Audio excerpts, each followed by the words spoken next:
Oh, pardon, je ne vous avais pas vu. Sénatrice Galvez. Honorables collègues, je prends la parole en deuxième lecture du projet de loi C-30 portant sur l'exécution de certaines dispositions de la mise à jour économique du printemps. Like many budget bills before us, Bill 30 is another omnibus bill. It amends a broad range of statutes, some fiscal in nature and too many that are not. That fact alone calls for careful scrutiny. But my concern today is not about the size of the bill. It is about one specific particular part of the bill that, in my opinion, has not received the attention it deserves. Division 8 of Part 3, which proposes significant amendments to the Pest Control Products Act. Colleagues, throughout my professional and academic career and during my time in this chamber, I have worked on issues related to dangerous substances, environmental contamination, toxicology, and their impacts on ecosystem and on human health.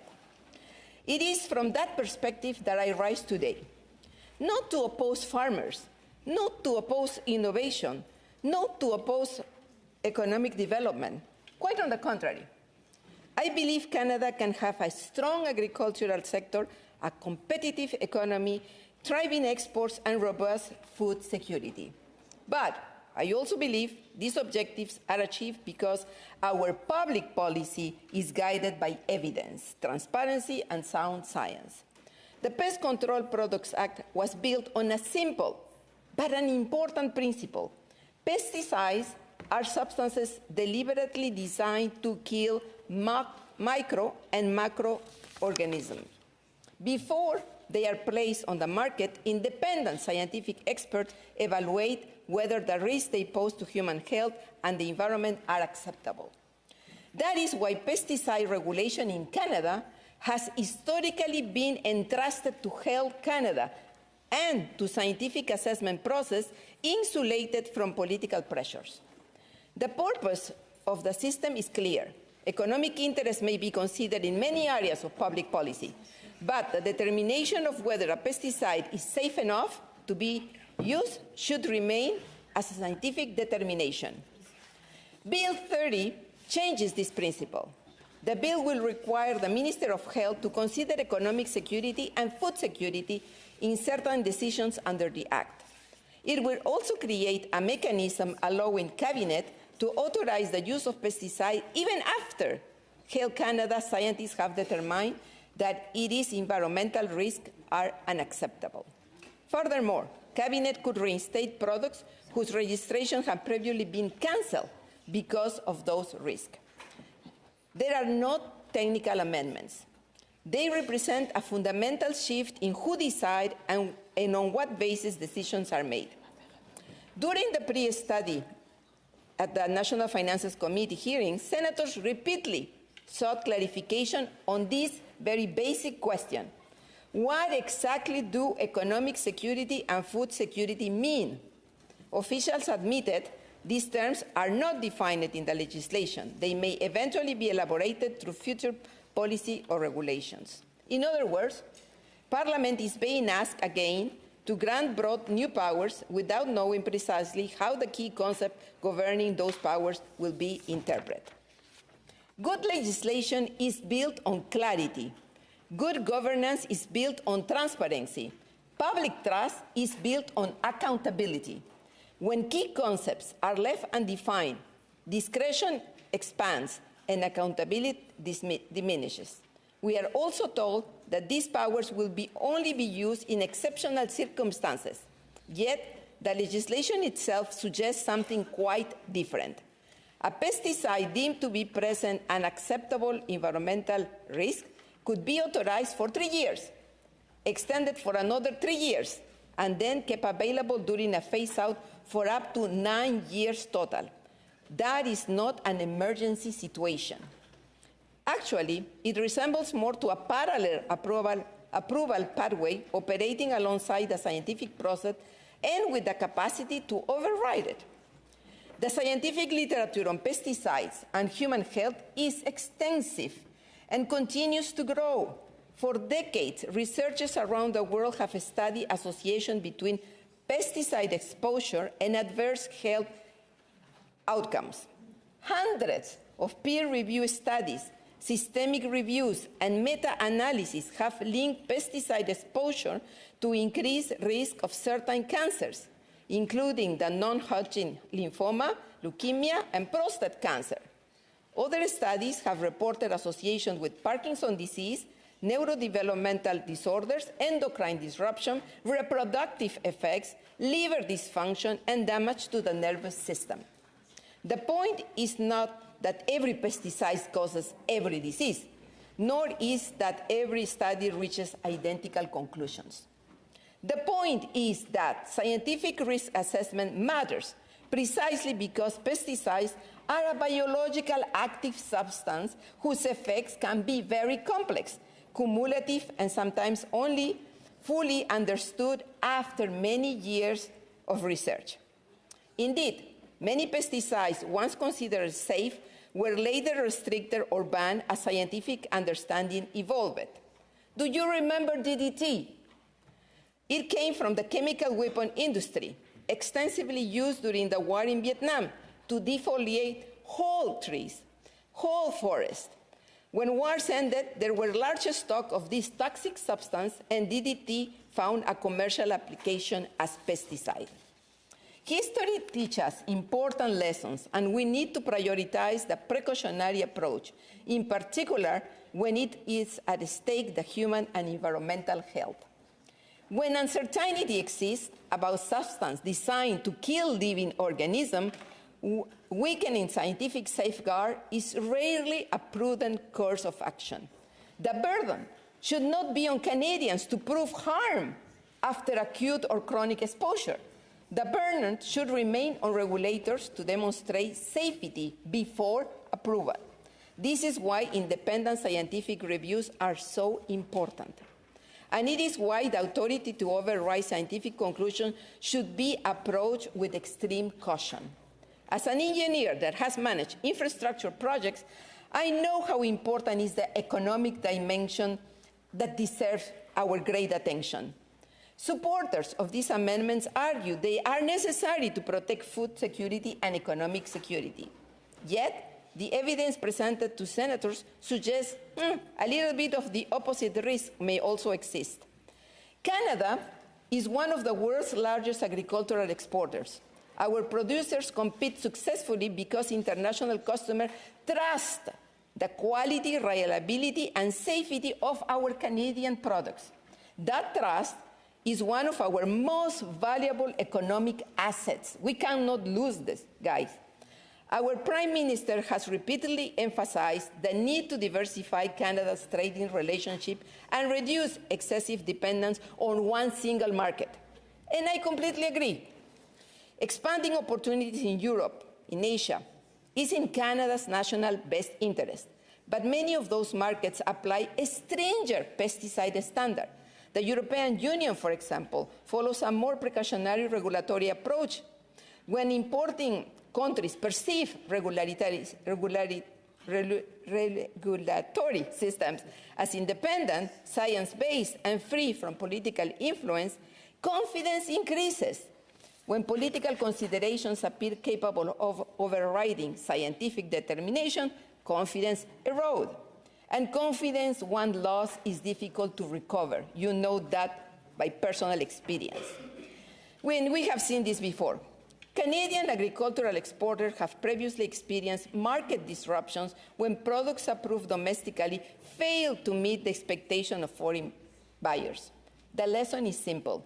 Approvals granted in Canada do not determine what foreign markets will accept.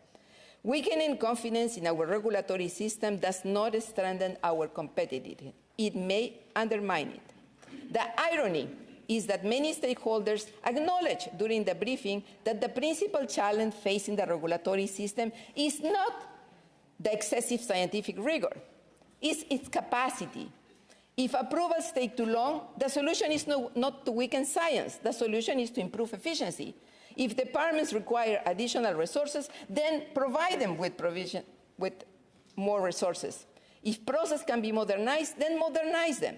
But creating mechanisms that allow scientific determinations to be overriding addresses neither efficiency nor capacity. It changes the nature of decision-making itself. As mentioned, these amendments arrived within a budget omnibus bill.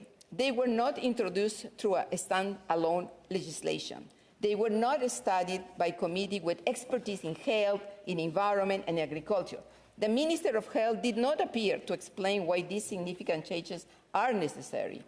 Scientists and public health experts had no opportunity to testify, neither public health or environmental experts. For a reform of this magnitude, that should concern us. The Senate exists precisely for these situations. We are asked to look beyond urgency, beyond political timelines, beyond immediate pressures. Our role is to examine legislation carefully and to ask whether Parliament has fully considered the consequence of its decision. Colleagues, this debate is not ultimately about pesticides. It's about governance. It's about whether scientific conclusions should remain the foundation of health and environmental protection. It is about whether evidence-based decision-making remains a cornerstone of Canadian public policy. It is about whether government should possess the authority to override scientific determinations whenever undefined economic considerations are invoked. Science does not make political decisions. It is a capacity. If approvals take long, the answer is not to weaken science, it's to strengthen the system. The credibility of our institutions depends upon maintaining this distinction. I recognize the importance of food security. I recognize the challenge facing farmers. I recognize the need to strengthen Canada's economy. Those objectives are legitimate and valid and important, but they are not served by weakening public confidence in the scientific system that protects Canadians and underpins our international reputation. A prosperous economy and a healthy environment are not opposite objectives. A strong agricultural sector and a rigorous scientific oversight are not opposing objectives. In fact, they depend upon one another. Our farmers benefit when consumers trust Canadian products. Our exporters benefit when trading partners trust Canadian standards. Canadian benefits when decisions affecting their health are guided by evidence rather than experience. For all those reasons, I believe these provisions deserved in the past a separate legislative process, a comprehensive study, and a full expert examination before Parliament was asked to approve them. Because the Pest Control Act is due for statutory review, and it offered an incredible occasion that could have allowed to consult abundantly. Unfortunately, was not the case. A change of this magnitude should not arrive buried in an omnibus bill. It should stand alone on its own merit. I know this specific provision in B30 is one of hundreds within an omnibus bill, and I know we need to implement what the government proposed in its election platform. However, I wanted to call your attention to this important matter so we keep track of what will happen in the future. And more, that you should know that these changes were not part of the electoral platform, and it has been recently thought and integrated in B30. To the question, who requested this change that was made in committee, we did not get an answer. I want to end by thanking the members of the National Finance Committee for accepting my observation on this important matter. Honorable colleagues, les citoyens canadiens et les générations futures ne nous jugeront pas sur la rapidité avec laquelle nous serons adoptés des lois. Ils nous jugeront sur notre capacité à faire preuve du soin, de la diligence et de la clairvoyance que l'on attend de nous. La plus grande contribution du Sénat, c'est sa rigueur, c'est son jugement, pas la précipitation. And I want to finish with this before we break for the summer, to think about that we have here a collective brain power gathered that is huge. It's huge. I recognize it.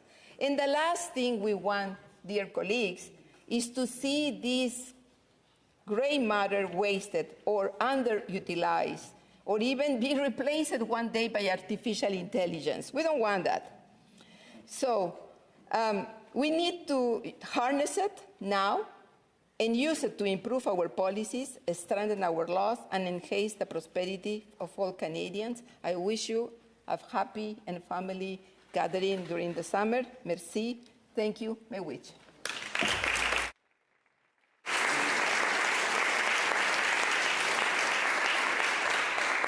Senator Robinson, you have a question? Would Senator Galvez take a question? Absolutely. Thank you. Senator Galvez, in my reading of Bill C-30, I see in Section 53, Clause 3 of the Act that the primary objective of the minister remains unchanged. So I'm curious where you see the primary mandate of the minister change to step away from human and environmental health. Yeah, sorry if you misinterpret what I said. I'm not saying that the mandates were changed. I'm saying that now there will be exceptions. And those exceptions, as it says, it can be override by cabinet decision, even though the health minister have said, well, you know, there is some risk on these pesticides. Senator Robinson? Senator Galvez, just to be clear, so you agree with me that the primary mandate of the minister remains to focus on human and environmental health first and foremost? Senatrice Galvez? I said there was no change on the mandate, but there is a change in the exceptions. Senator Pupatello? Yes, would the senator take another question? Senator Pupatello. Merci. First, I want to say how much respect the House, the Chamber holds for this particular senator that does so much work in climate change and environmental issues. And on that note, I did read your press release that you put out last evening related to this bill in particular and to the second reading comments that you made. So I did call the minister's office just to confirm their ability to, in fact, have the minister with the power to make changes within the 6 years that you mentioned in your release. So I just wanted to clarify and make it more factually accurate so that I could read for you. Could a minister cancel the exemption within the 3-year time frame if the risk to human health is deemed or there's evidence that is too high? And the answer is yes. So that would just be a change in terms of what you put out publicly last evening. And two elements that I would like to have almost entered as part of your debate on second reading were the two amendments that were made before the actual bill landed in this chamber. We studied a pre-study before the actual bill arrived. And there were several amendments put forward by none other than the MP Guilbeault, and we know that he has a serious history on environmental issues, and it was he that put forward these amendments that, in fact, order that any changes are made public 60 days after the order is made. Not whenever or not made public or in secret, but must be posted 60 days afterward. And that is the rationale and exactly what's been done. And I think that is exactly what came from the comments from the very committee that studied the bill in pre-study. So on that, I just was hoping that you might make a comment that makes you feel a little more comfortable that there is control in those changes that could be made. Senatrice Galvez. Thank you very much for your comment. I didn't see any question, but thank you very much for that clarification. Bravo for Stephen Guilbeault. Good exit final remarks. I'm very happy. In my speech, I said we need to track this and we need to see what's going to come in the reality. So when these new provisions are implemented and are used, what I want us to do is to just keep track of what's going on, so to make sure that, as you are saying, this is not for a long period of time, and if the health minister says, well, there is risk, something will be stopped at the right moment before it does any damage to the environment or to our health.